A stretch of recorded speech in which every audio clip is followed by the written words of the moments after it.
Imagine being humiliated in front of 300 of the wealthiest, most powerful people in New York City. Imagine being mocked for your disability for your job, for simply existing in a space where someone decided you didn't belong. Now imagine having one chance, just one moment to prove that every assumption they made about you was devastatingly wrong. This is the story of Marcus Thompson, a 38-year-old janitor who rolled into a billionaire's penthouse charity gala and rolled out a legend. But to understand what happened that night, to truly grasp the weight of those 10 minutes that went viral across every social media platform and news outlet in America, you need to know where Marcus's story really begins. Because what Richard Sterling, tech billionaire and host of that evening's spectacle, didn't know when he decided to make Marcus the night's entertainment was that he was about to face a reckoning 15 years in the making. He didn't know about the promise. He didn't know about the sacrifice. And he certainly didn't know about the connection that bound their families together through tragedy heroism and a debt that could never truly be repaid. What happened that November night wasn't just a performance. It was justice, redemption, and forgiveness, all wrapped into one breathtaking moment that nobody in that room would ever forget. The Sterling Tower pierces the Manhattan skyline like a steel and glass monument to ambition. 73 floors of cutting-edge technology companies, venture capital firms, and the kind of wealth that most people can't even conceptualize. At the very top, accessible only by private elevator, sits the crown jewel, Richard Sterling's personal penthouse, a 15,000 square foot testament to excess power and the distance between the haves and the have-nots. On this particular Friday evening in November, that penthouse was hosting Sterling's annual charity gala, and yes, the irony of billionaires gathering to congratulate themselves for their charitable giving while spending more on champagne than most families earn in a year was lost on absolutely no one, except the billionaires themselves. The guest list read like a who's who of American wealth, tech moguls, hedge fund managers, old money, aristocrats, celebrities who'd transcended mere fame to become brands, and politicians who'd long ago stopped pretending they represented anyone but their donors. 300 people collectively worth more than the GDP of a small nation, dressed in designer gowns and custom tuxedos, sipping 30-year-old scotch, and discussing their third homes in Aspen. Richard Sterling moved through the crowd like a king among his court. At 45, he was the very picture of modern success. Silver-threaded dark hair, styled with casual perfection, a physique maintained by a personal trainer and private chef, a smile that had been whitened to an almost unnatural brilliance, and the kind of confidence that comes from never having heard the word no apply to you personally. His tuxedo cost more than a used car. His watch cost more than a new one. He'd built Sterling Technologies from a college dorm room idea into a $10 billion empire in just under 20 years. The tech press called him visionary. The business magazines put him on their covers. And Richard Sterling had started to believe that his success was purely the result of his own genius, his own work ethic, his own superiority. The help that had gotten him there, the investors who'd taken chances, the employees who'd worked 80-hour weeks, the family money that had cushioned every risk, all of that had faded into a convenient blind spot. He'd developed what his mother Helena privately called billionaire's disease, the absolute conviction that wealth equals worth, that success equals superiority, and that anyone who hasn't achieved what you've achieved simply hasn't tried hard enough. Helena Sterling, 72 years old and elegant in a way that transcended fashion, watched her son from across the room with a mixture of love and concern. She'd seen this transformation happen gradually over the past decade. The kind, curious boy who'd cried over injured birds had become a man who viewed people as assets, liabilities, or entertainment. She'd tried to talk to him about it, but Richard had mastered the art of listening without hearing. The gala was in full swing. A string quartet played in one corner. Servers in crisp white uniforms circulated with trays of hors d'oeuvres that were more art than food. Conversations hummed at that particular frequency of people who are used to being important discussing things they believe are important. The floor-to-ceiling windows offered a glittering view of Manhattan, spread out below like a kingdom. And in the corner near the service entrance, trying his best to be invisible, was Marcus Thompson. He wasn't supposed to be there. Not really. The gala was scheduled to end at midnight, and Marcus's night shift didn't start until 12:30. But there'd been a last-minute request, some spilled wine in the executive bathroom on the 72nd floor, and Marcus had been called in early to handle it. He'd cleaned the bathroom, radioed that the job was done, and was wheeling himself back toward the service elevator when he'd taken a wrong turn. Just one wrong turn. One missed doorway in an unfamiliar part of the building he rarely visited. And suddenly, he was rolling past the entrance to the penthouse gala, trying not to be noticed, trying to just get to the elevator and back to the world where he belonged. Marcus Thompson. At 38, looked older than his years, in some ways younger in others. His face carried the kind of weariness that comes from pain, not the temporary pain of a bad day, but the deep cellular pain of loss that never quite heals. But his eyes, dark brown and thoughtful, still held something that hardship hadn't quite extinguished. Not hope, exactly. Maybe resilience. Maybe just the stubborn refusal to completely give up. He was dressed in his work uniform, dark blue pants, a matching shirt with Sterling Building Services embroidered on the pocket, and practical work gloves.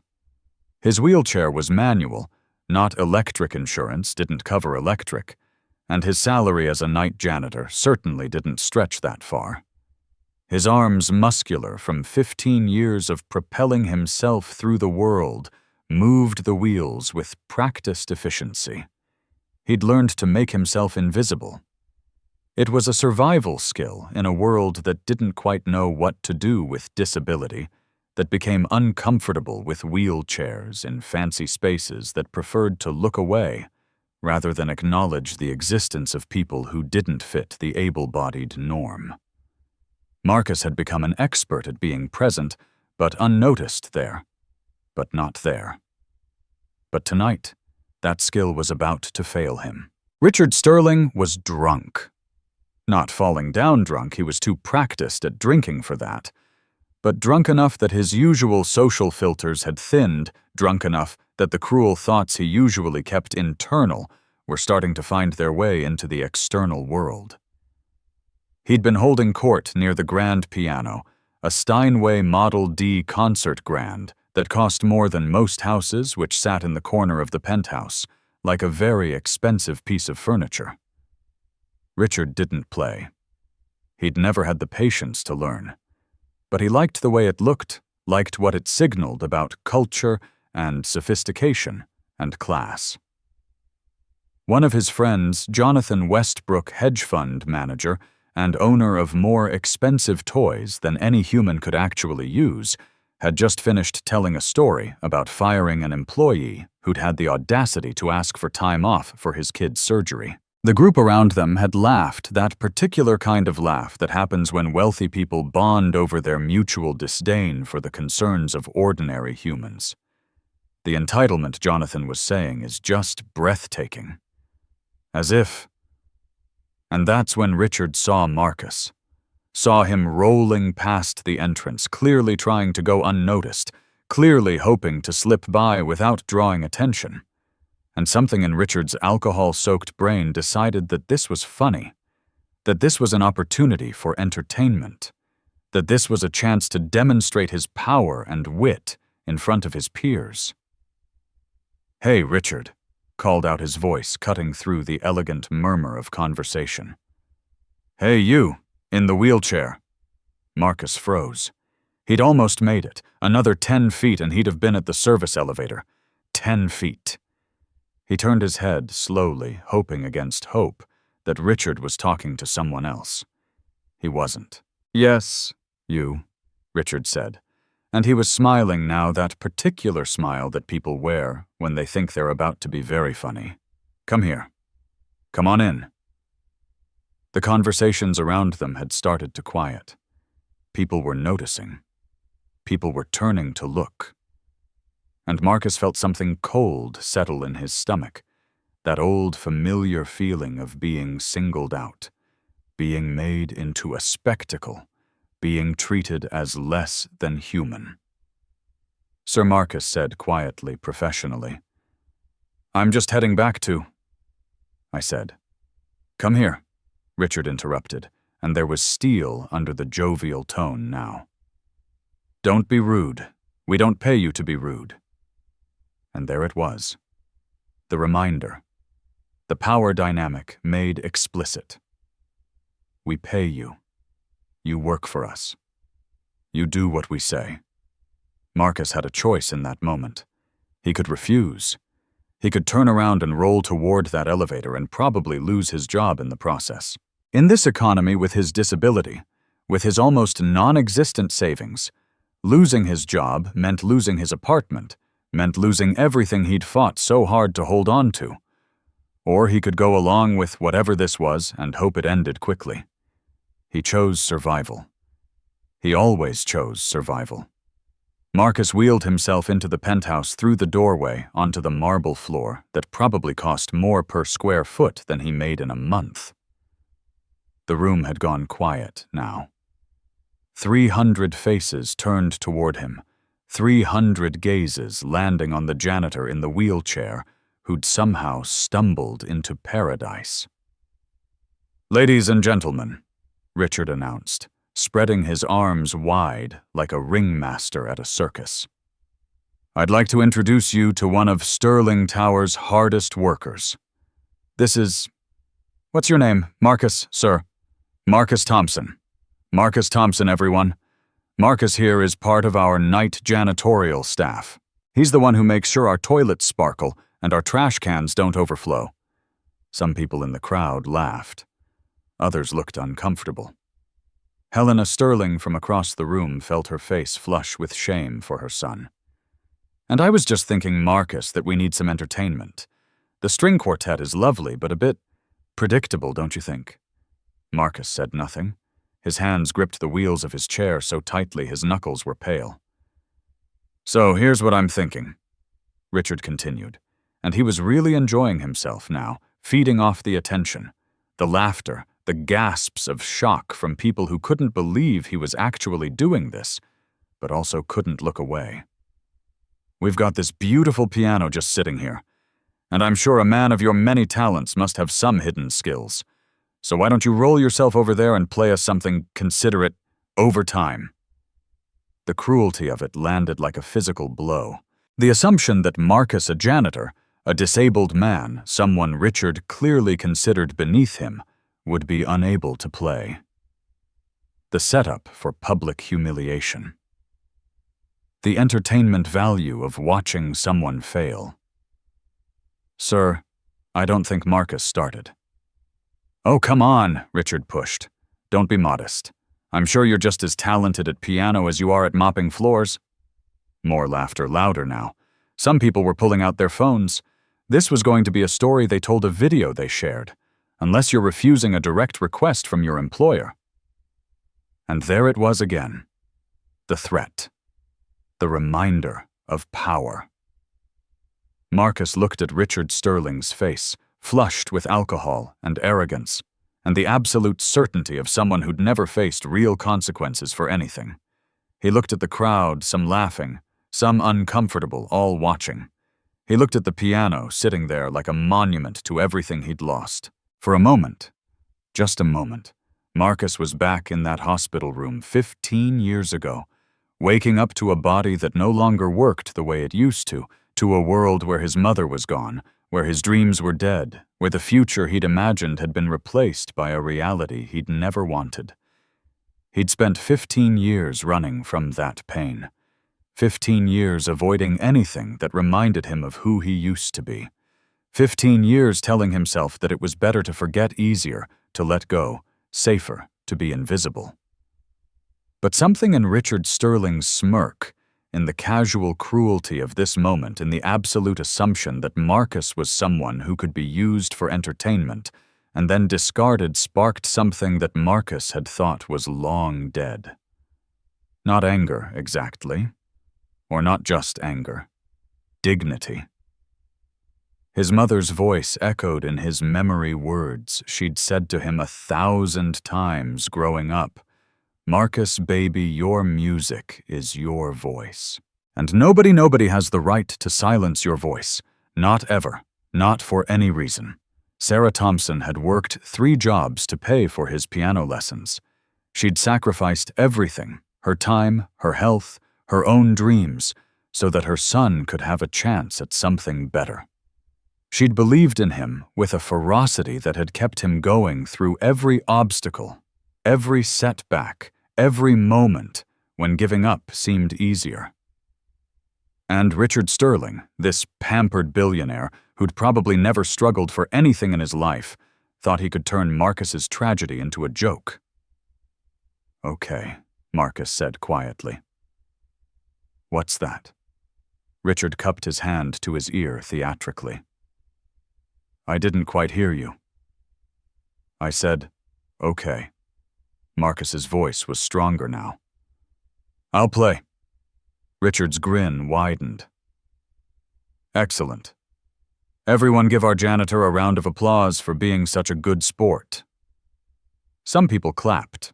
Most just watched.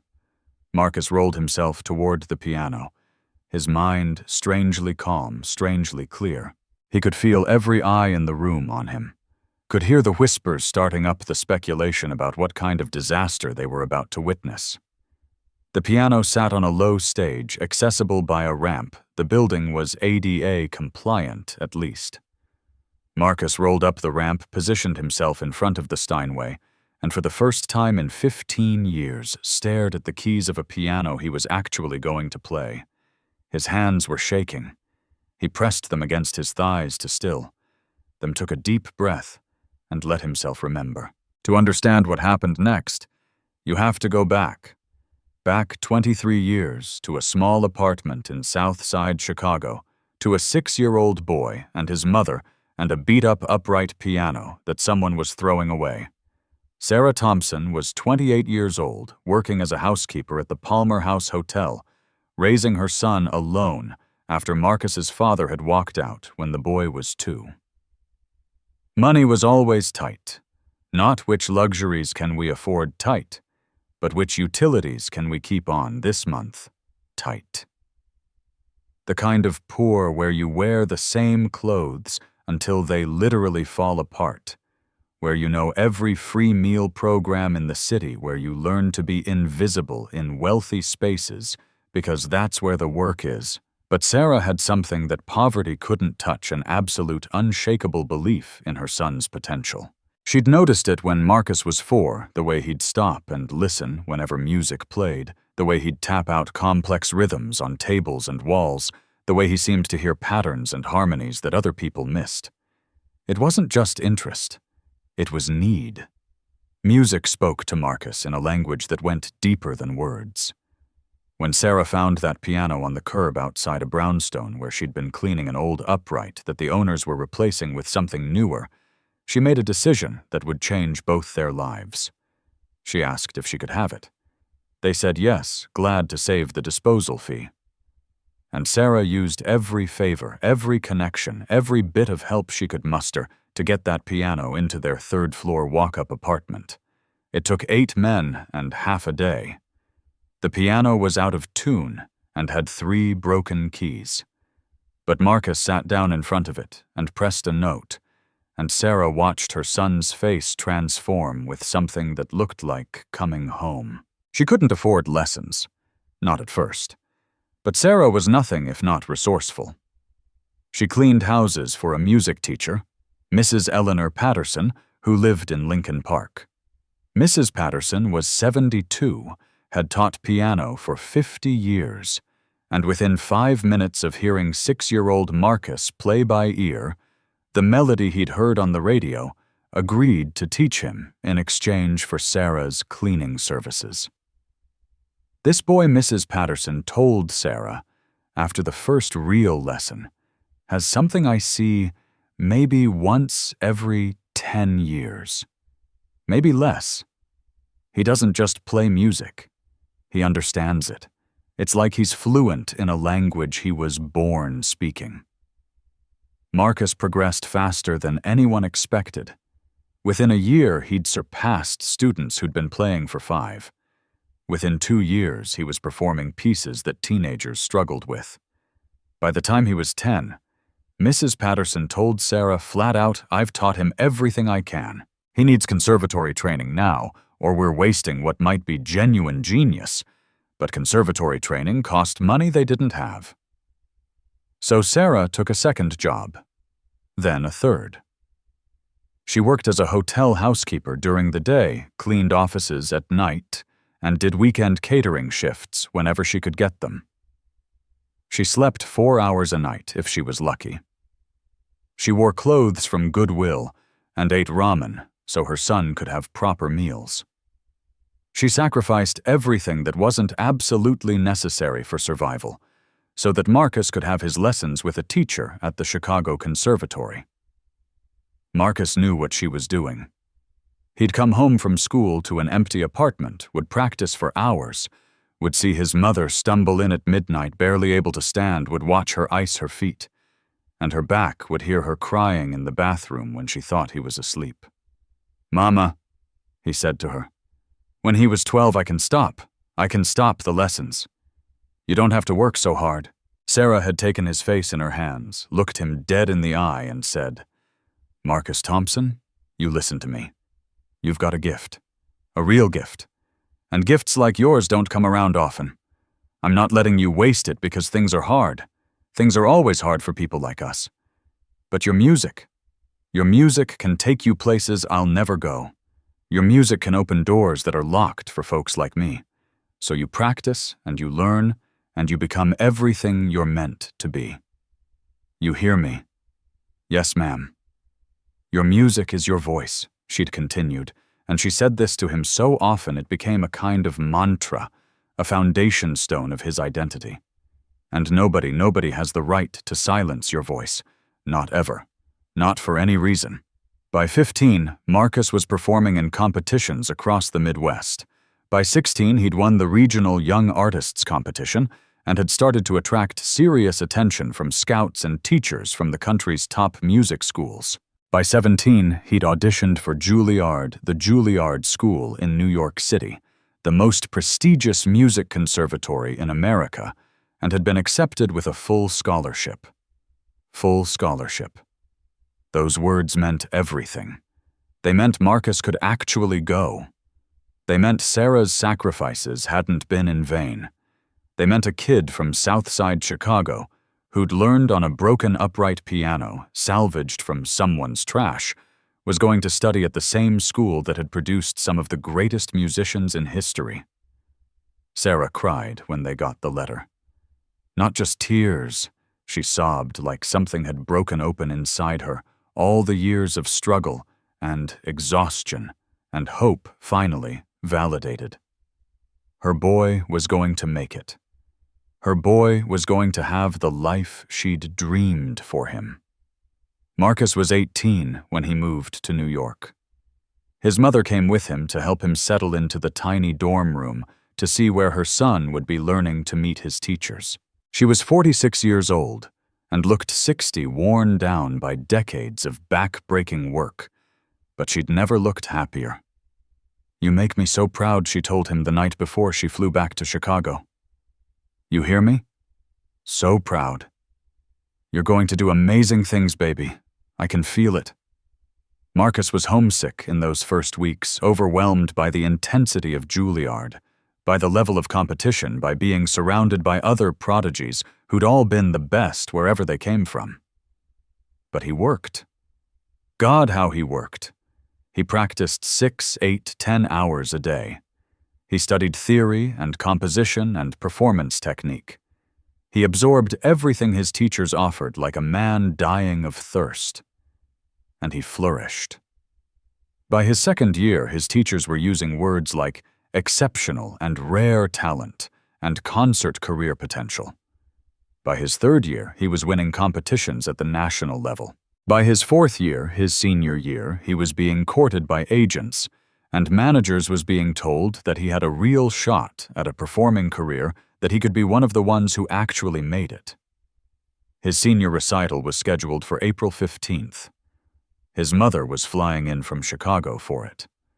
She'd been saving for 2 years to afford the plane ticket and the hotel room. She was going to see her son perform at Juilliard. It was going to watch him become everything they'd worked for. Marcus was 23 years old, standing on the edge of his dream coming true, and he'd never been happier in his life. And then came the phone call that ended everything. April 12th, 3 days before his recital. Marcus was in a practice room working on the final details of his program Rachmaninoff's Piano Concerto No. 3, one of the most technically demanding pieces in the repertoire. He was doing the run-through, working on the passages that still felt uncertain when his phone rang. Unknown Chicago number. He ignored it. Kept playing. It rang again. He stopped annoyed, picked up. "Is this Marcus Thompson?" A woman's voice, professional, careful. "Yes, Mr. Thompson. This is Nurse Davidson calling from Northwestern Memorial Hospital in Chicago. Your mother, Sarah Thompson, was brought into our emergency room about an hour ago. She was involved in a serious car accident. The practice room tilted. Or maybe Marcus did. He was gripping the phone so hard it hurt." "How serious?" "She's in critical condition, Mr. Thompson. Head trauma, internal injuries. We're doing everything we can, but you should get here as soon as possible." He should get there. As soon as possible. Those words that medical professionals use when they mean if you want to say goodbye, come. Now. Marcus was on a flight within 3 hours. He spent those hours in a kind of numb terror, unable to think. Unable to process, just existing in a space between his life before the call and whatever came after. He landed in Chicago at 10 p.m. Took a cab straight to Northwestern Memorial. His mother was in the ICU. Machines breathed for her. Monitors beeped. She looked so small in that hospital bed, so fragile. Her face was bruised, swollen. There was a bandage around her head. Mama Marcus whispered, taking her hand. "Mama, I'm here. I'm here." She didn't respond. Couldn't respond. The doctor explained that she was in a coma, that her brain had swollen from the impact, that they were doing everything they could, but the next 24 hours would be critical. Marcus sat with her all night, held her hand, talked to her about his upcoming recital about the Rachmaninoff, about how much he wanted her to hear it. Promised her that he'd play it for her when she woke up. Begged her to wake up. At 4 a.m. her vitals started to decline. Doctors rushed in. Marcus was pushed outside. He stood in the hallway listening to the chaos of emergency medicine, powerless, terrified, praying to a God he wasn't sure he believed in.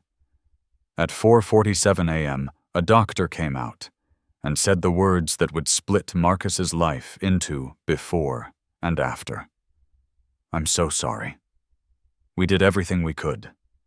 Sarah Thompson, 46 years old, who'd worked 3 jobs and sacrificed everything for her son's dreams, who'd never complained, never given up, never stopped believing, was gone. Marcus heard himself making sounds, animal sounds, grief sounds, but they seemed to come from far away. Someone helped him to a chair. Someone brought him water. Someone said things about paperwork and belongings and arrangements. He called his school, told them he wouldn't be back for the recital. Canceled everything. None of it mattered anymore. Nothing mattered. The funeral was small. Sarah hadn't had many friends, hadn't had time for a social life when she was working constantly. But the people who came had stories about her kindness, her work ethic, her absolute devotion to her son. Multiple people told Marcus. She was so proud of you. That's all she ever talked about. How proud she was. Marcus went through the motions, made arrangements, cleared out her apartment, dealt with her few possessions, found himself holding her worn work clothes and breaking down in a way that terrified him with its intensity. He needed to get back to New York. Needed to figure out what came next. His advisor at Juilliard had been understanding about the missed recital, had told him he could make it up when he was ready, that his graduation just needed that final performance. Marcus drove back to his mother's apartment, his apartment now, he supposed, to pick up the last few things before flying back to New York. It was late after midnight. He was exhausted in a way that went beyond physical, emotionally hollowed out, running on autopilot. The streets were nearly empty. It was raining, that cold April rain that Chicago does so well. Marcus was driving his mother's old car, a 20-year-old Honda Civic, with 200,000 miles on it that she'd driven until it literally couldn't drive anymore. He was thinking about the recital, about having to perform it without her there to see it, about how she'd saved for 2 years for a trip she'd never take. He was crying and driving, and not really paying attention the way he should have been.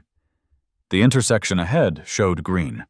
Marcus started through it. He didn't see the truck running the red light until it was too late. The impact hit the driver's side at 40 miles per hour. The sound of metal crushing, glass shattering. The world spinning, tumbling. Pain sudden, sharp, overwhelming. Then darkness. Marcus woke up 3 days later in the same hospital where his mother had died. Same ICU. Different room. The same machines breathing, same monitors beeping. But unlike his mother, he woke up. He woke up to a doctor explaining injuries, fractured vertebrae at T12L1 spinal cord damage, paralysis from the waist down, likely permanent. He woke up to the news that he'd never walk again. He woke up to a world where everything had been taken from him in the span of 1 week. His mother was gone. His body was broken. His career was over before it had really begun. Because the truth that the doctors didn't say, but Marcus understood immediately, was that concert pianists need their whole body, not just their hands. They need their feet for the pedals. They need their core strength for the power and control. They need physical endurance to get through the kind of performances that defined a career. And Marcus had none of that anymore.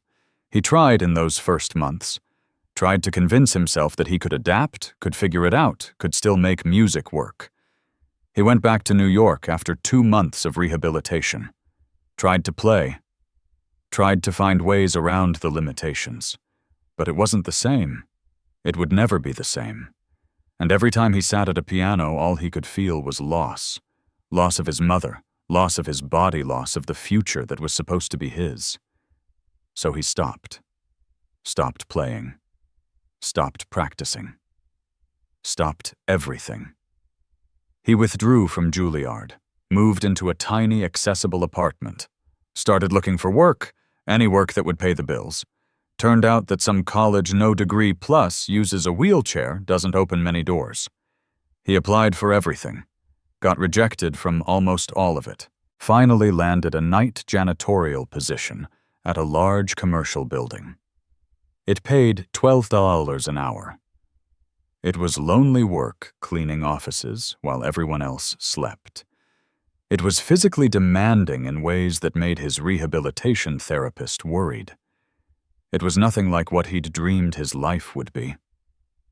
But it was survival. And for the first few years, after losing everything, survival was all Marcus had the energy to aim for. He learned to be invisible, learned to keep his head down, learned to not think about the life he might have had, learned to avoid anything that reminded him of music, of his mother, of the person he used to be. For 15 years, he succeeded. Until the night Richard Sterling decided to make him into entertainment. The years after the accident blurred together in a haze of survival and silent grief. Marcus had moved from Chicago to New York, initially for Juilliard, but after everything fell apart, he stayed because leaving felt like admitting complete defeat. At least in New York, he could tell himself he'd been close to his dream, even if he'd never reached it. The first few years were the hardest. Learning to navigate life in a wheelchair was one thing. The physical rehabilitation, the occupational therapy learning, new ways to do everything from getting dressed to cooking to using public transportation. That was difficult, but manageable. What was harder was learning to navigate other people's discomfort. The stares, the pity, the assumptions. The way people would either fall over themselves to help without asking if he needed it, or ignore him completely, as if disability was contagious. The job interviews where he could see the employer mentally calculating accessibility accommodations and deciding it was easier to just hire someone else. The dating apps where matches would disappear the moment they learned he used a wheelchair. Marcus learned to armor himself against it. Learned to smile politely at invasive questions. Learned to not correct people who called him inspiring for doing basic daily tasks. Learned to shrink his expectations down to something manageable. The janitorial job at Sterling Tower came 5 years after the accident, when Marcus was 28. By then, he'd worked a string of minimum wage positions: call center operator, data entry clerk, stockroom assistant at a warehouse, each one as unfulfilling as the last, each one just barely paying the bills. But the Sterling Tower position offered something most didn't: night shift, differential pay, and health insurance. Not good health insurance, but insurance nonetheless, and the building was fully accessible. Ramps, elevators, accessible bathrooms. Because Richard Sterling, for all his flaws, had at least insisted on meeting ADA requirements. Marcus's job was simple: clean the offices on floors 45 through 55 from midnight to 8 a.m. 5 nights a week. Empty trash cans, vacuum carpets, clean bathrooms, wipe down surfaces. It was solitary work, which suited him. He'd put in earbuds, never playing music, just white noise to drown out his thoughts, and move through the empty offices like a ghost haunting someone else's life. He saw the remnants of other people's success everywhere. The corner offices with their floor-to-ceiling windows and expensive art. The family photos on desks, the diplomas on walls, the casual evidence of wealth, expensive pens, designer accessories, coffee machines that cost more than Marcus's monthly rent. Sometimes late in his shift, when exhaustion made his defenses weak, Marcus would wonder about the parallel universe version of himself. The one where his mother hadn't died, where the accident hadn't happened, where he'd graduated from Juilliard and built the career everyone said he was destined for. That Marcus might be performing at Carnegie Hall, might be recording albums, might be teaching at a conservatory, might be doing the thing he loved more than anything, the thing he was born to do. But that Marcus didn't exist. This Marcus, the real one, emptied rich people's trash and tried not to think about might-have-beens. He lived in a studio apartment in Queens, 40 minutes from Sterling Tower by accessible bus. The apartment was small, barely affordable, but it was his. He had a bed, a small kitchen, a bathroom with grab bars. He had his wheelchair. He had his work clothes. He had almost nothing else. The piano from his childhood, his mother's piano, the one she'd rescued from that Chicago curb, had been sold years ago to pay for medical bills. Marcus had cried when he'd made that call, but he'd also known his mother would have understood. Survival came first, always. He had no friends, really. The occasional friendly coworker he'd exchange pleasantries with, but nothing deep. No romantic relationships, a few attempts over the years, but nothing that lasted once the reality of his life became clear. No hobbies. No passions. Nothing that required him to be anything more than functional. Depression was his constant companion, though he'd never been officially diagnosed because therapy cost money he didn't have. Some days were darker than others. Some days getting out of bed felt like climbing a mountain.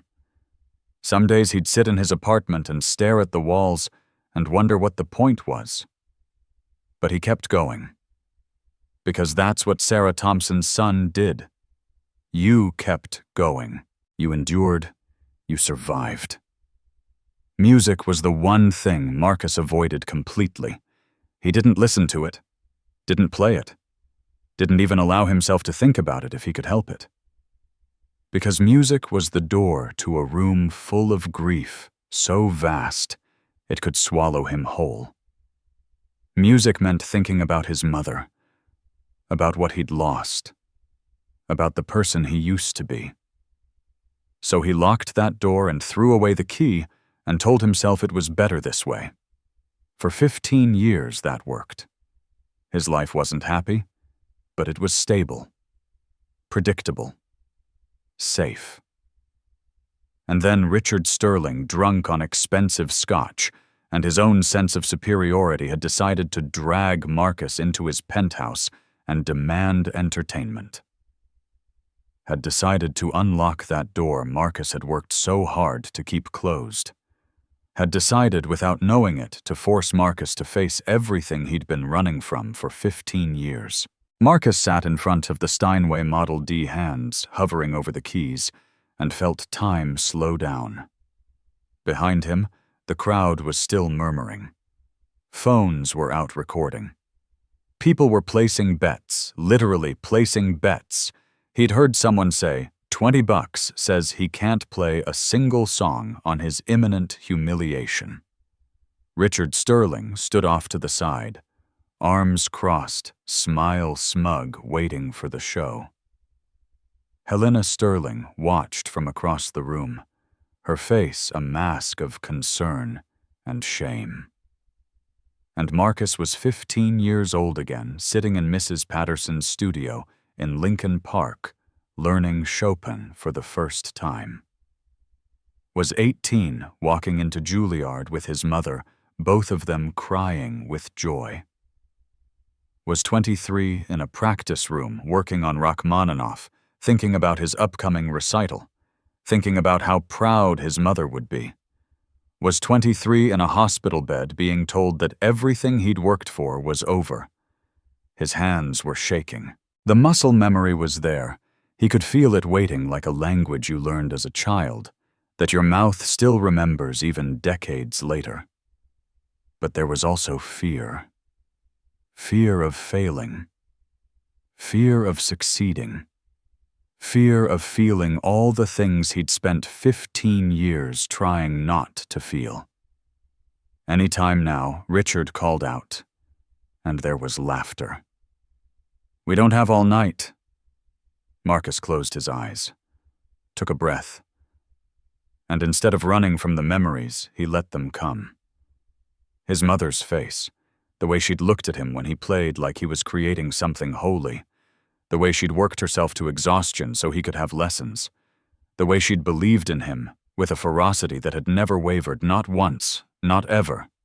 "Your music is your voice," she'd said, "and nobody has the right to silence your voice." Marcus opened his eyes, looked down at the keys, 88 keys of ivory and ebony, a universe of sound waiting to be unlocked. His hands had aged. 15 years of manual labor had changed them, calloused them, made them rough. But they were still his hands, still capable, still remembering. He thought about Richard Sterling, about his casual cruelty, about the way powerful people think they can use other people as entertainment and face no consequences. He thought about all the times he'd made himself invisible, made himself small, accepted humiliation because fighting back felt too risky. He thought about his mother, who'd never made herself small for anyone, who'd worked 3 jobs and held her head high, who'd taught him that dignity wasn't something other people could give or take away, it was something you claimed for yourself. And Marcus decided not to prove Richard Sterling wrong, though he was about to do that. Not to impress the crowd, though he was about to do that too. Not even to reclaim his lost identity as a musician, though that was part of it. No. Marcus decided to play for his mother. For Sarah Thompson, who'd believed in him when nobody else did, who'd sacrificed everything, who'd died believing her son was going to be something special. This performance was for her. Marcus positioned his wheelchair, adjusted his height, tested the pedals. There were 3 pedals on a piano used for sustain and soft tones and special effects, and concert pianists used them constantly. Marcus couldn't use them. His paralysis started at T12, meaning his feet would never press those pedals. But piano could be played without pedals if you were good enough, if you adapted your technique, if you understood the instrument intimately enough to compensate. And Marcus had been good enough, had been more than good enough. He let his hands rest on the keys, felt the cool smoothness of them, felt the weight and responsiveness of the action Steinway Model Ds were known for their incredible touch sensitivity. This piano was worth more than Marcus would make in 10 years, but in this moment it was just an instrument, just a tool to create beauty. Marcus made his choice, not just about what piece to play, but about who he was going to be in this moment. Was he going to be the broken janitor that Richard Sterling thought he was? Or was he going to be Marcus Thompson, the pianist, the artist, the son of Sarah Thompson, the man who'd once had a gift that transcended circumstance? He knew what his mother would say. She'd say, "Show them, baby. Show them what you're made of." So he did. Marcus chose Beethoven's Moonlight Sonata Third Movement. It was one of the most technically demanding pieces in the standard repertoire, fast, furious, requiring precise control and emotional depth. It was also the piece his mother had loved most, the piece she'd asked him to play over and over during his years at Juilliard. It was perfect. Marcus placed his hands in position, took one more breath, and played the first note. The first note rang out, clear and pure, cutting through the murmur of the crowd like a bell. Then the second. Then a cascade of notes building the opening of the third movement of Beethoven's Moonlight Sonata, Presto agitato, marked by the composer himself as extremely fast and agitated. For the first few seconds, Marcus played tentatively. His fingers were remembering, reaching back across 15 years of silence, finding the pathways in his muscle memory that he'd thought were dead. It was like learning to speak again after years of muteness. The words were there, but forming them required conscious effort. The crowd had gone quiet. The laughter had stopped. People who'd been recording for the expected disaster kept recording, but now with a different kind of attention. Because even in those first hesitant measures, something was clear. Marcus Thompson knew how to play piano. Really play. The piece started to flow. Marcus's hands moved faster, more confident. The notes came quicker, the passages that required both hands to move in intricate, independent patterns. The kind of technical difficulty that separated amateurs from professionals. Marcus's hands, rough from years of janitorial work aged beyond their 38 years, moved across the keys with a precision that spoke of thousands of hours of practice of training that went so deep it was cellular. The Moonlight Sonata's third movement is relentless. It doesn't give the pianist time to breathe, doesn't allow for mistakes. It's nearly 8 minutes of constant motion, of arpeggios cascading up and down the keyboard of passages where the left hand and right hand seem to be playing two completely different pieces that somehow harmonize into something greater than the sum of their parts. And Marcus played it, without pedals, without the sustain pedal that most pianists rely on to connect notes and create the flowing sound that makes piano music soar. Marcus compensated with technique. He adjusted his finger pressure, his timing, the way he released keys. He used the natural resonance of the piano itself, understood the acoustics of the room, made the instrument sing despite the limitation. The crowd was no longer murmuring. They were stunned into silence, watching this janitor in a wheelchair produce music that most of them had only heard on recordings by master pianists. Watching calloused hands that emptied their trash create beauty that was almost painful in its intensity. Richard Sterling's smug smile had faltered. He was still standing with his arms crossed, but his expression had shifted from mocking to confused. This wasn't how this was supposed to go. The janitor was supposed to fumble, to fail to prove Sterling's point about the natural hierarchy of things. Instead, Marcus was playing like a concert pianist. Helena Sterling had moved closer, her hand pressed to her chest, her eyes wide. Something about Marcus's playing had triggered a memory, but she couldn't quite place it yet. Marcus himself was no longer in the penthouse.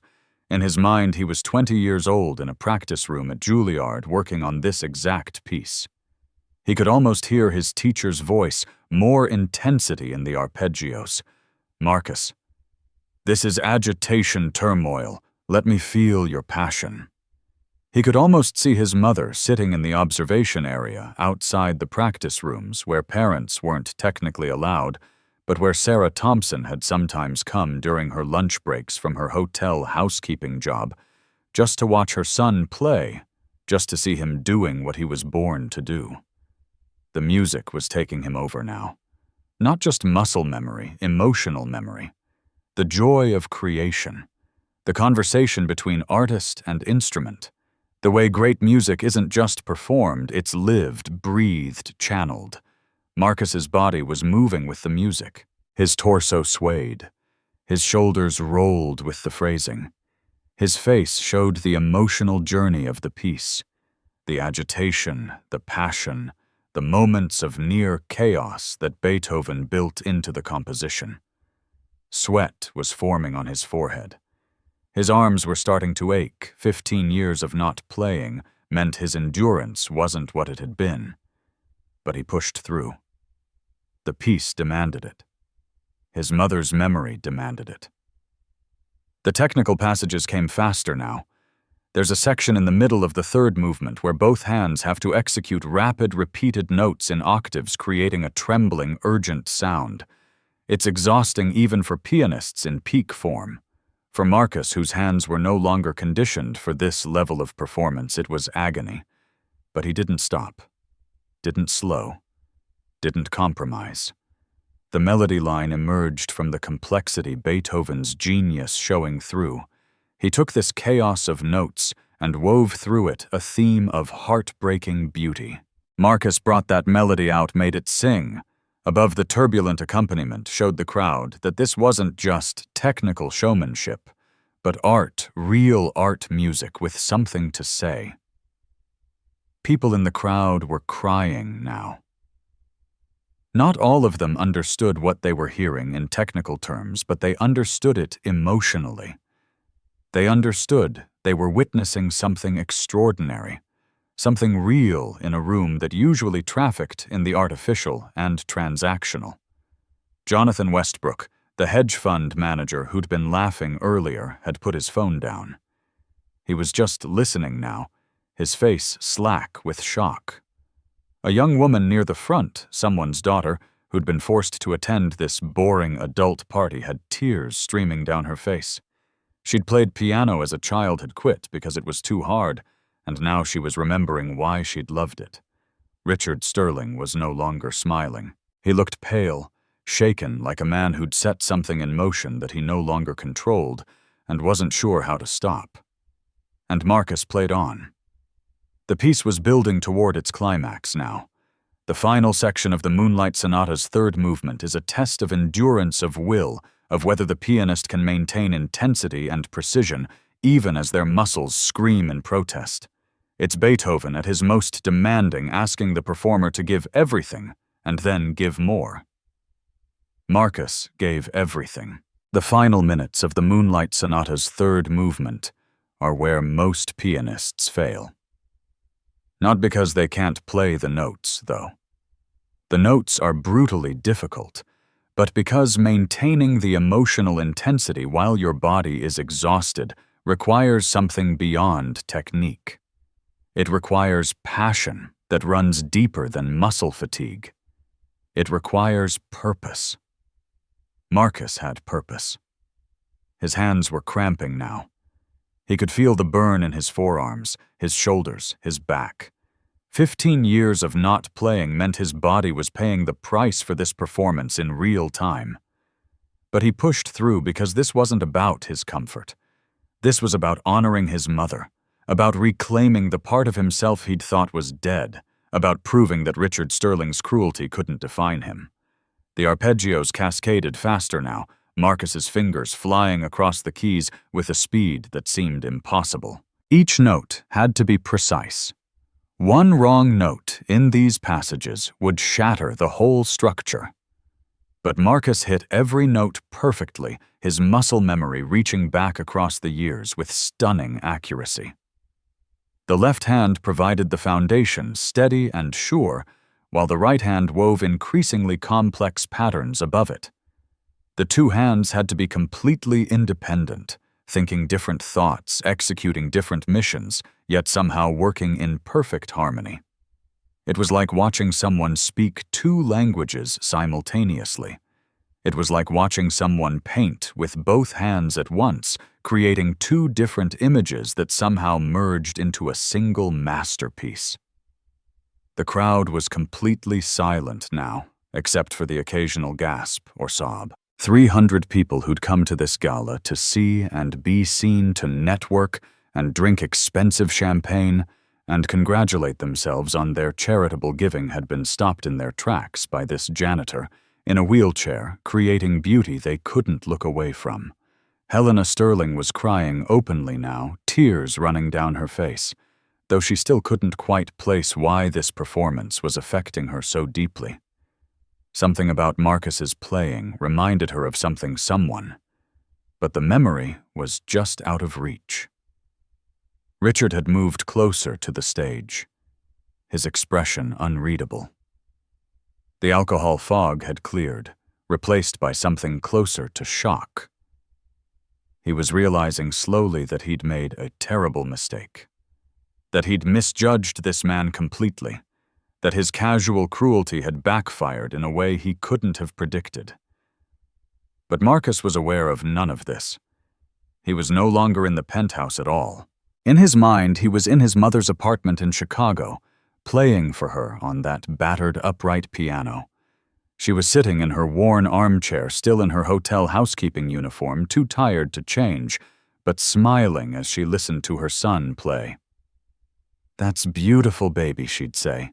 "You play like an angel. It's just practice, Mama." "No," she'd correct him gently. "It's your voice. Never forget that. Your music is your voice, and it's the most beautiful voice I've ever heard." The memory was so vivid Marcus could almost smell his mother's perfume, the cheap drugstore kind that she wore, because it was all she could afford.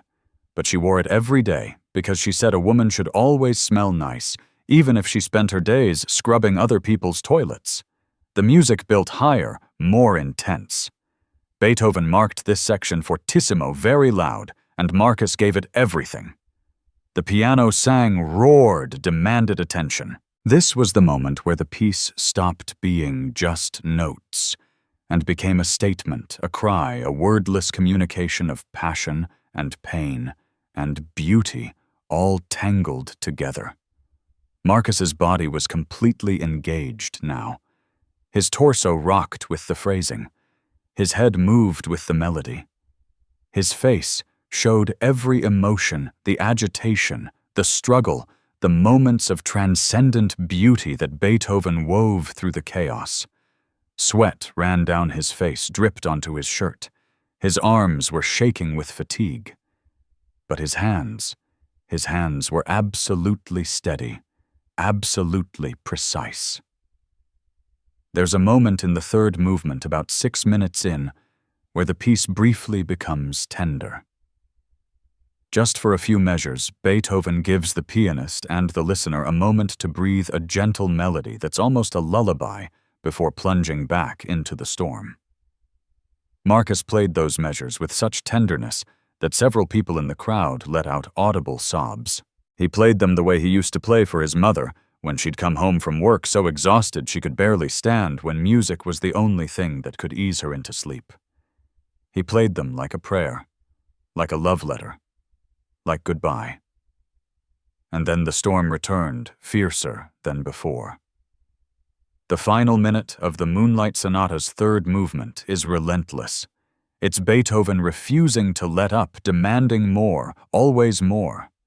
The tempo increases. The technical difficulty compounds. It's designed to push the pianist to their absolute limit. Marcus was at his limit and beyond. His muscles were screaming, his hands were cramping. His back was in agony from sitting in the same position, from the physical exertion of playing at this intensity. But he didn't stop. Couldn't stop. Because stopping meant going back to being invisible. Being small, being the janitor that people like Richard Sterling could use and discard. And Marcus Thompson, Sarah Thompson's son, was done being invisible. The final cascade of notes came like a waterfall, both hands executing perfectly synchronized passages that descended the entire range of the keyboard. This is the moment where amateur pianists fall apart, where the fingers get tangled, where the mistakes pile up. Marcus executed it flawlessly. The final chords approached. Beethoven ends the piece with powerful, decisive statements chords that require the full force of the pianist's strength. Without pedal sustain, Marcus had to time them perfectly, had to make each chord ring out with absolute clarity. The penultimate chord rang out, filling the space.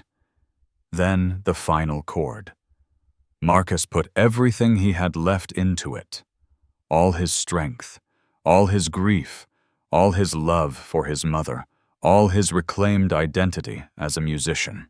The chord exploded from the piano, resonated through the instrument, through the room, through the stunned silence of 300 people who'd just witnessed something they didn't have words for. The chord faded slowly. Marcus held the position, hands still on the key's body, trembling with exhaustion and emotion, and the aftermath of giving everything you have to a single moment. The silence that followed was absolute. Nobody moved. Nobody breathed. The moment stretched out, crystallized, became something that everyone in that room would remember for the rest of their lives. And then, someone started to applaud. The applause started with Helena Sterling. She was the first to move, the first to break the spell, clapping with tears streaming down her face, her hands coming together in rhythmic appreciation for what she'd just witnessed. Then someone else joined, then another. Within seconds, the entire room was applauding, and within 10 seconds, everyone was standing. 300 of New York's wealthiest, most jaded, most difficult to impress people were on their feet applauding a janitor in a wheelchair who'd just played Beethoven like his life depended on it. The applause wasn't polite. It was thunderous. It was the kind of ovation usually reserved for the world's greatest performers in the world's greatest concert halls.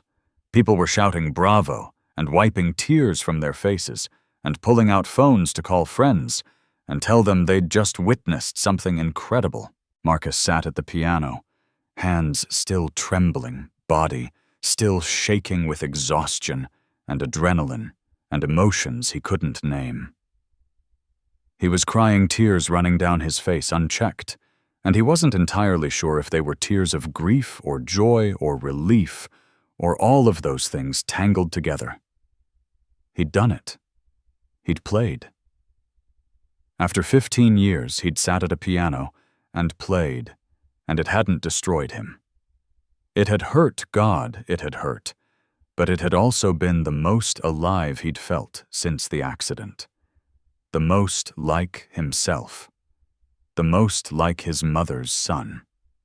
The applause continued for over a minute. People were recording it, live streaming it, texting about it. By morning, videos of Marcus's performance would be trending on every social media platform. News outlets would pick up the story. It would become one of those viral moments that captures the internet's attention for a news cycle. But in that moment, Marcus was aware of none of that. He was just trying to breathe, trying to process what had just happened, trying to reconcile the person he'd been 20 minutes ago with the person he was now. Helena Sterling was making her way through the crowd toward the stage. She moved with purpose, wiping her tears, her face showing something between joy and urgency. When she reached the piano, she stopped, looked at Marcus with an intensity that made him uncomfortable. "What's your last name?" she asked quietly, though her voice carried in the gradually quieting room. "Thompson, ma'am," Marcus said, his voice rough from crying and exhaustion. "Marcus Thompson." Helena's hand went to her mouth. "And your mother, was her name Sarah?" Marcus froze. "Yes. How did you, Sarah Thompson, who worked as a housekeeper, who lived in Chicago?" "Yes, but I don't understand how you—" Helena was crying harder now. Oh my God, you're Sarah's boy. You're the pianist. She talked about you constantly. She was so proud of you." Marcus's world tilted. "You knew my mother. She worked for my family," Helena said, and she was gripping the edge of the piano now like she needed support. 20 years ago, before we moved to New York. She worked in our Chicago home for 3 years. She saved my life, Marcus. There was a fire, an electrical fire in the kitchen, and Sarah was the one who got me out. She went back in for my photo albums, for my important documents, and the smoke inhalation damaged her lungs. She was in the hospital for 2 weeks. Marcus remembered that. Remembered his mother coming home with respiratory problems. Remembered her saying she'd had an accident at work. Remembered her refusing to give details. That was you. You're the family she worked for. She never told you. She never told me anything about that fire. Just said she'd been sick. Helena shook her head, tears falling freely. That's because I wanted to help her, wanted to pay her medical bills, give her compensation. But she refused everything. Said she was just doing her job, that anyone would have done the same. She was the most stubborn, prideful woman I ever met. Helena smiled through her tears. But she did let me do one thing. She let me set up an anonymous scholarship fund. She said her son was going to Juilliard, and she wanted to make sure there was money set aside for any additional expenses that the regular scholarship didn't cover. Marcus felt like the ground was dropping away beneath him. The anonymous donor. That was you, that was me. I wanted to do so much more, but Sarah said no. Said she didn't take charity, but she'd accept help for her son's education because that was an investment in the future. Helena reached out, hesitated, then gently touched Marcus's shoulder. She talked about you every time I saw her, sent me updates you probably didn't know, but she'd mail me letters sometimes telling me about your progress. I have dozens of them. She was so proud, Marcus, So incredibly proud. The room had gone quiet again, people sensing that something important was happening, something beyond the performance. Richard Sterling had finally made his way to the stage. He stood next to his mother, and for the first time that evening, maybe the first time in years, he looked genuinely small, diminished. His face was pale, his earlier arrogance completely gone. "Mom," he said quietly, "what are you saying? You knew this man's mother." "I knew Sarah Thompson," Helena said, and her voice was firm now, cutting. "The woman who saved my life. The woman who worked 3 jobs to send her son to Juilliard. The woman who sacrificed everything for her child's dreams." She turned to look at her son, and Marcus could see 20 years of disappointed hope in her eyes. "And you just humiliated her son for entertainment." The words landed like physical blows. Richard flinched, actually, physically flinched. "I didn't know," he said weakly. "No," Helena agreed. "You didn't know. Because you didn't bother to know. You saw a janitor in a wheelchair and made assumptions. You decided he was less than you, that his dignity didn't matter, that humiliating him would be funny." Her voice was shaking now with anger and disappointment. "I raised you better than this, Richard. Your father and I raised you to treat people with respect regardless of their station. When did you become this person?" Richard had no answer. He looked at Marcus, seemed to be trying to find words, but nothing came out. Marcus watched this unfold with a strange detachment. He was still processing everything, the performance, the revelation about his mother, the discovery that the anonymous donor who'd helped make Juilliard possible was this woman standing in front of him. "Your mother," Marcus said to Helena, his voice barely above a whisper, "saved my life too. Not literally like she did for you. But the scholarship fund. I never knew where it came from. After she died, after the accident, there were medical bills, debt. But the scholarship fund, there was extra money in it. Money that got me through the first year after, when I couldn't work, when I was trying to figure out how to survive. I always wondered who was helping me, why someone would care." Helena was crying again. "Of course I cared.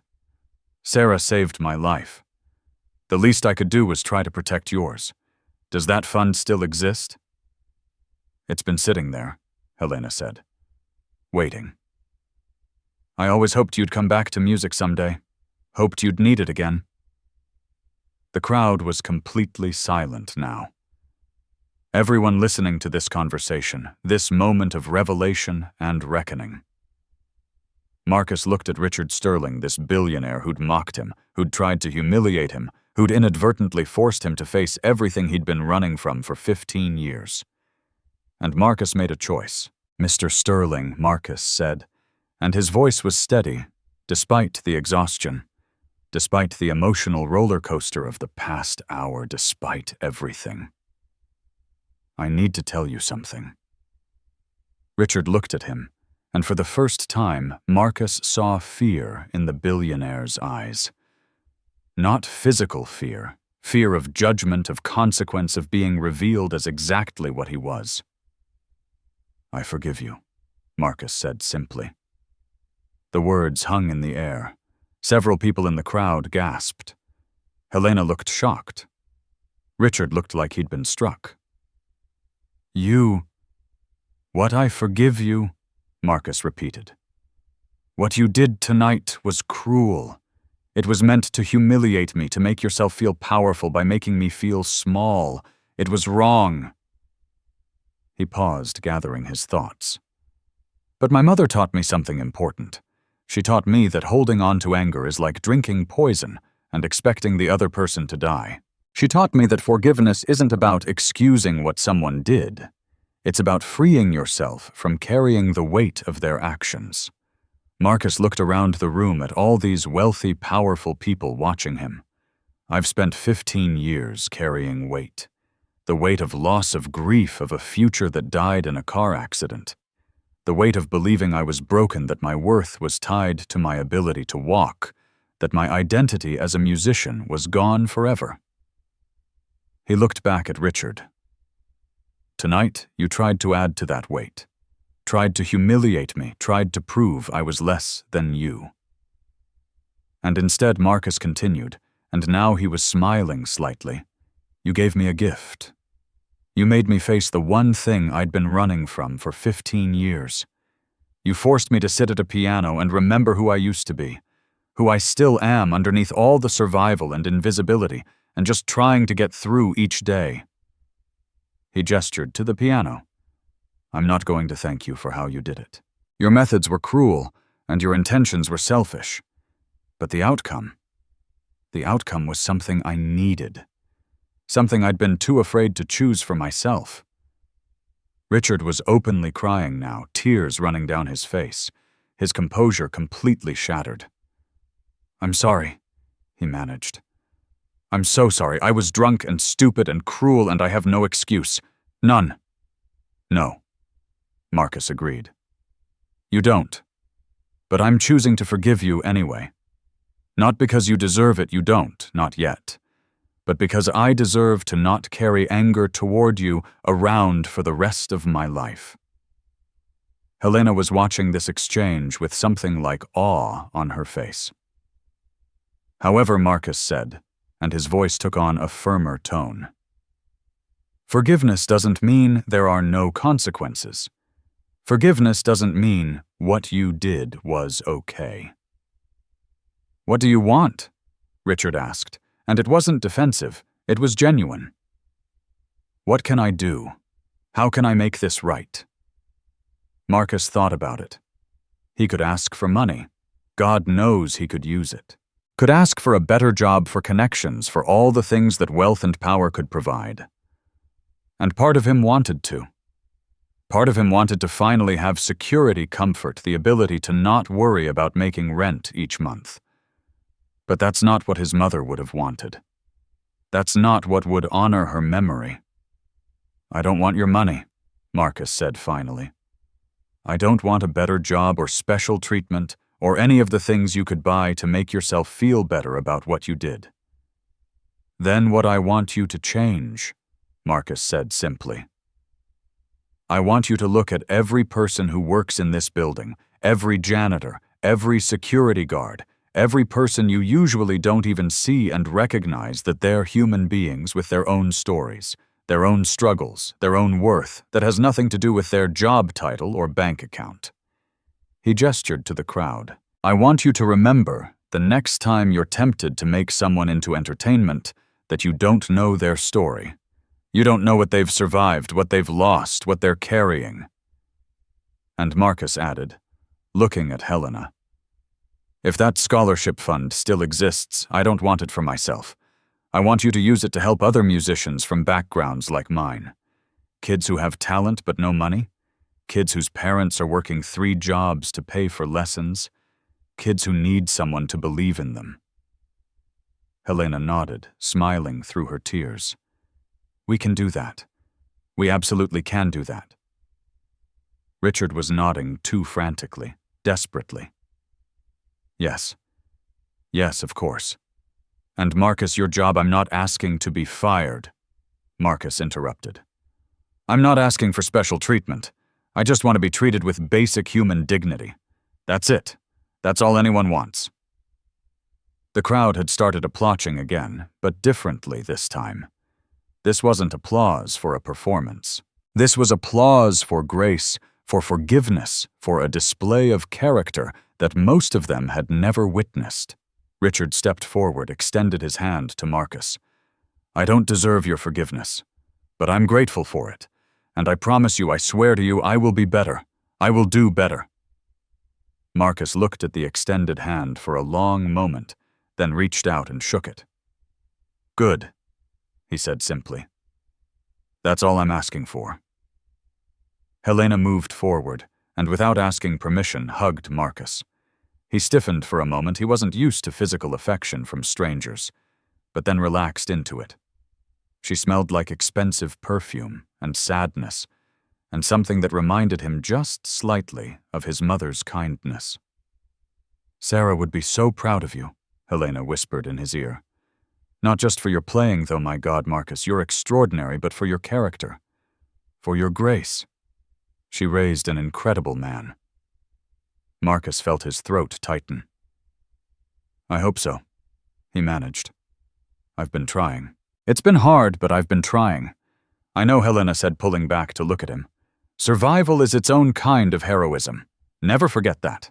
6 months later, Marcus stood backstage at a small concert hall in Brooklyn, waiting for his cue to go on. His palms were sweaty. His heart was racing. He felt like he might throw up, which was ridiculous because he'd performed hundreds of times before the accident, had never had this level of stage fright. But that was before. This was now. This was his first real performance in 15 years, his first time choosing to sit at a piano in front of an audience rather than being forced to. The concert hall held 200 people, nothing like the major venues he'd once dreamed of playing, but it was a start. It was real, and it was his choice. The Sarah Thompson Memorial Concert, they were calling it. Helena Sterling had arranged, it had funded, it had made it happen. The proceeds were going to the scholarship fund they'd established, the fund that would help young musicians from low-income backgrounds pursue their dreams. Marcus could hear the audience settling in, could hear the murmur of conversation, the rustle of programs, the anticipation. His wheelchair was new electric this time, much easier to use, a gift from Helena that he'd initially refused, but she'd insisted on. Your mother would want you to have every advantage, she'd said, and Marcus couldn't argue with that logic. He was wearing a tuxedo, an actual tuxedo that had been tailored to fit him, to accommodate the wheelchair, to make him look and feel like the professional musician he'd once been training to become. A stage manager appeared. "Mr. Thompson, we're ready for you." Marcus nodded, took a deep breath, and rolled onto the stage. The applause was immediate and warm.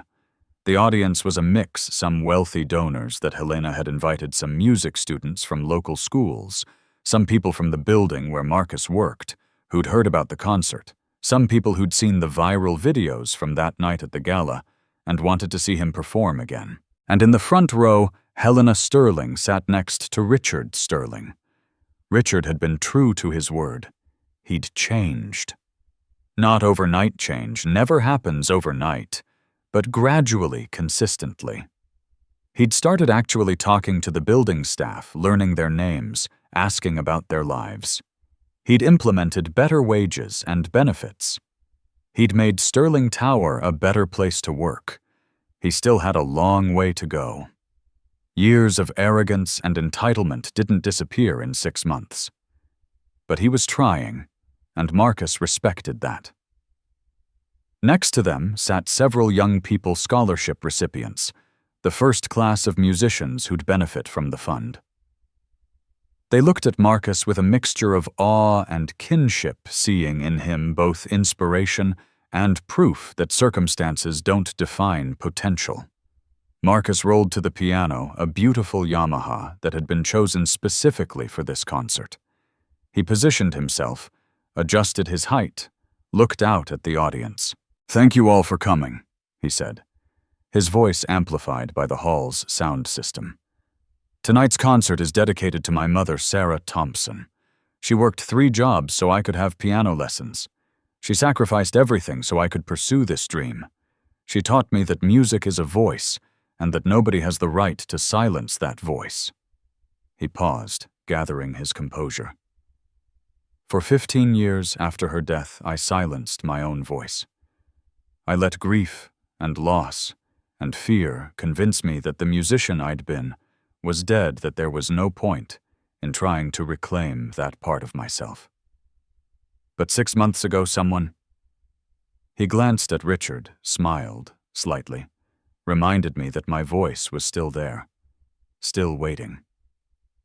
And tonight, I'm using it to honor my mother's memory, to thank everyone who's supported this journey, and to show these young musicians here that setbacks don't mean endings, that loss doesn't have to define you, that it's never too late to reclaim who you are. The applause was thunderous. Marcus turned to the piano, placed his hands on the keys, and began to play. He'd chosen Chopin's Ballade No. 1, a piece. His mother had loved a piece that told a story of struggle and triumph, of darkness and light, of journey and homecoming. It was technically demanding, but not as physically exhausting as the Beethoven had been.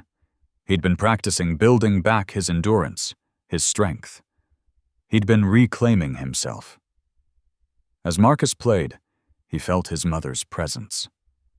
Not literally, he didn't believe in ghosts, but in the way that love echoes forward through time, in the way that lessons learned and values instilled continue to shape us long after the teacher is gone. "Your music is your voice," she'd said. And finally, after 15 years of silence, Marcus was speaking again. The music filled the hall, beautiful and honest and imperfect, because Marcus was rusty, because he was still rebuilding, because this was a beginning, not a culmination. But it was real. It was his. It was proof that healing is possible, that redemption is real, that the parts of ourselves we think we've lost can sometimes be found again. When the final notes faded and the applause began, Marcus didn't cry this time. He smiled. Because this wasn't an ending. It was a beginning. And his mother, wherever she was, would be proud. Marcus Thompson's story went viral in the way that modern stories do. Videos shared millions of times, news segments. Think pieces about class and disability and dignity. For a few weeks he was famous, in that peculiar contemporary way where everyone knows your story, but not necessarily your name. But the fame wasn't what mattered. What mattered was what happened after. Marcus continued working as a janitor, not because he had to anymore, but because he chose to, because he liked the quiet solitude of night work, because it kept him grounded. But now, he also performed. Small concerts, benefits, sometimes playing for schools or community centers, sharing his gift in the way his mother had always hoped he would. The scholarship fund grew. Helena Sterling was relentless in fundraising, using her connections and resources to ensure that dozens of young musicians would get the chances Marcus had gotten, the chances his mother had fought to provide. Richard Sterling continued his transformation. It was slow, imperfect, marked by setbacks and old habits reasserting themselves. But he kept trying, and that counted for something. And the biggest lesson, the one that echoed far beyond that one night in a Manhattan penthouse, was this: you never know someone's story. You never know what they've survived, what they've lost, what gifts they carry hidden under the weight of just trying to survive. The janitor might be a former concert pianist. The barista might be a published poet. The security guard might speak 5 languages. The person you dismiss without a second thought might have depths you can't imagine. Marcus learned that judgment goes both ways, that he'd been as guilty of making assumptions as Richard Sterling had been. He'd assumed all wealthy people were shallow, all powerful people were cruel. But Helena Sterling had shown him otherwise, had shown him that grace and generosity can exist anywhere, that kindness crosses all boundaries. The story of that night became legend in certain circles. People who'd been there told and retold it, the details growing more dramatic with each telling, as stories do. But the core truth remained that sometimes in the most unexpected moments, in the most unlikely circumstances, human beings reveal themselves to each other in ways that change everyone involved. Marcus Thompson had rolled into a billionaire's penthouse as a janitor, and rolled out as a reminder that dignity isn't granted, it's claimed. That talent doesn't care about circumstance. that the human spirit, when given the chance, will always choose to speak, to sing, to rise. His mother had been right all along. Music was his voice. And nobody, not tragedy, not disability, not 15 years of silence, not all the Richard Sterlings in the world could take that away. Sometimes we lose ourselves. Sometimes circumstances break us. Sometimes we spend years just trying to survive, letting go of the parts of ourselves that feel too painful to hold on to. But sometimes, if we're lucky, if we're brave, if someone forces us to face what we've been running from, we get the chance to find ourselves again. To remember who we were, who we are, who we might still become. Marcus Thompson found his voice again. And in doing so, he reminded everyone watching that it's never too late, that redemption is possible, that the performance of a lifetime might happen in the most unexpected place at the most unexpected time when we finally stop running and decide to stand or sit or roll and claim our truth. Your music is your voice, and nobody has the right to silence it. Not ever. Not for any reason.